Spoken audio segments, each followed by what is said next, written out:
Physics में बहुत सारे लॉज को, नेचुरल लॉज को स्टडी किया जाता है और उसमें कई रिलेशंस ऐसे हैं जिनमें हमें लीनियर या स्ट्रेट लाइन कर्व्स मिलते हैं। लाइक ओम्स लॉ अगर हम देखें V equals to I R, अगर आप वोल्टेज करंट में कर्व ड्रॉ करोगे तो वो लीनियर होगा। इसी तरह से अगर हम चार्ज को कैपेसिटेंस से रिलेट करें Q इक्वल्स टू CV, तो वहाँ भी हम अगर चार्ज और वोल्टेज में कर्व ड्रॉ करें तो वहाँ भी वो स्ट्रेट लाइन कर्व आएगा। ऐसे कई लीनियर रिलेशंस हैं जो फिज़िक्स में हमें स्टडी करने पड़ते हैं। उन लीनियर रिलेशंस को हमें समझने के लिए कुछ स्ट्रेट लाइन की बेसिक प्रॉपर्टीज़ पता होनी चाहिए। सबसे पहला पॉइंट कि स्ट्रेट लाइन की इक्वेशन क्या होती है। एक जनरल इक्वेशन अगर हम देखें तो y equals to mx plus c, जहाँ y और x तो उसके कोऑर्डिनेट्स हैं, m यहाँ पर slope of the straight line कहलाएगा और जो कि कांस्टेंट होगा एक गिवन लाइन के लिए, और c भी यहाँ हम एक कांस्टेंट कहते हैं। ये c की वैल्यू, जैसे मैंने यहाँ पर 3 लाइंस ड्रॉ की है, इन 3 लाइंस में अगर हम देखें y एक्सिस पे जो इंटरसेक्ट है इस लाइन का, वो c कोऑर्डिनेट को या c की वैल्यू को बताता है और ये लाइन के लिए c की वैल्यू पॉजिटिव होगी। सिमिलरली जो लाइन ओरिजिन से पास होती है उसके लिए हम c को 0 लिख सकते हैं, तो यहाँ c 0 पे y equals to mx simple equation बनेगी। और जिसके लिए y इंटरसेक्ट नेगेटिव हो वहाँ c की वैल्यू नेगेटिव होती है, तो इन्हें हम y इंटरसेक्ट्स कहते हैं। y इंटरसेक्ट्स फाइंड करने के लिए x को 0 रखना पड़ता है, और इसी तरह अगर x इंटरसेक्ट्स फाइंड करने हो तो हम y कोऑर्डिनेट को इसमें 0 रख देते हैं। तो y कोऑर्डिनेट 0 अगर रखें इसके लिए तो x कोऑर्डिनेट क्या आएगा, -c/m, और इस केस में वो +c/m होगा। स्ट्रेट लाइन से रिलेटेड जितने भी क्वेश्चंस एग्जाम में हमें मिलते हैं उसमें मैक्सिमम क्वेश्चंस के आंसर स्लोप से फाइंड किए जाते हैं। तो यहाँ हम स्लोप ऑफ स्ट्रेट लाइन को समझेंगे। Suppose this is the straight line और यहाँ ये x एक्सिस और y एक्सिस हमने ली।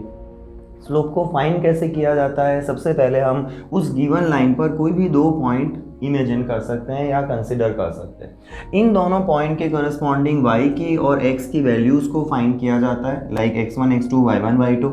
चेंज इन y को हम डेल्टा y कहेंगे इन 2 पॉइंट के करस्पॉन्डिंग, और चेंज इन x को हम डेल्टा x कहेंगे।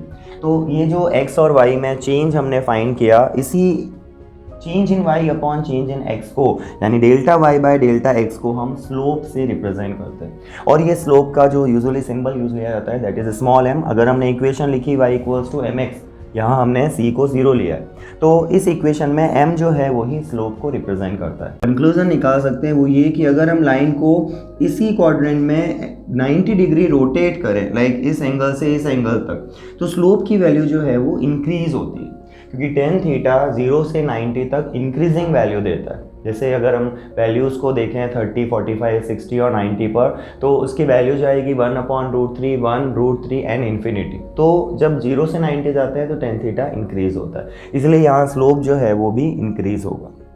एक और इंटरेस्टिंग चीज़ कि अगर हमें ये एंगल थीटा पता हो कि स्ट्रेट लाइन x एक्सिस के साथ कितना एंगल ट्रेस कर रही, तो उस केस में हम डायरेक्ट tan थीटा की हेल्प से भी स्लोप को रिप्रेजेंट करते हैं, क्योंकि tan थीटा ही यहाँ परपेंडिकुलर अपॉन बेस होगा और इस राइट एंगल ट्राइंगल का स्लोप tan थीटा होगा।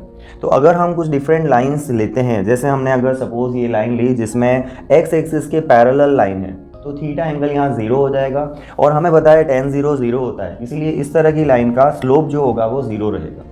नेक्स्ट अगर हम बात करें, अगर लाइन x एक्सिस के परपेंडिकुलर है तो उस केस में उसका जो स्लोप आएगा वो इनफाइनाइट होगा, क्योंकि tan 90 की वैल्यू इनफाइनाइट होती है। नेक्स्ट अगर हम बात करें, इस तरह की अगर लाइन हो जहाँ थीटा मोर देन 90 हो, जिसको हम ऑब्ट्यूस एंगल कह सकते हैं, तो ऑब्ट्यूस एंगल में tan थीटा 90 से ज़्यादा अगर हम लेते हैं एंगल और tan थीटा फाइंड करते हैं तो वो नेगेटिव आता है, इसलिए इस तरह की लाइन्स का स्लोप यूजुअली नेगेटिव होगा। और अगर हम इस तरह की लाइन लेते हैं जहाँ थीटा लेस देन 90 है, जिसको हम एक्यूट बोल सकते हैं, तो एक्यूट एंगल्स के लिए स्लोप की वैल्यू पॉजिटिव होगी।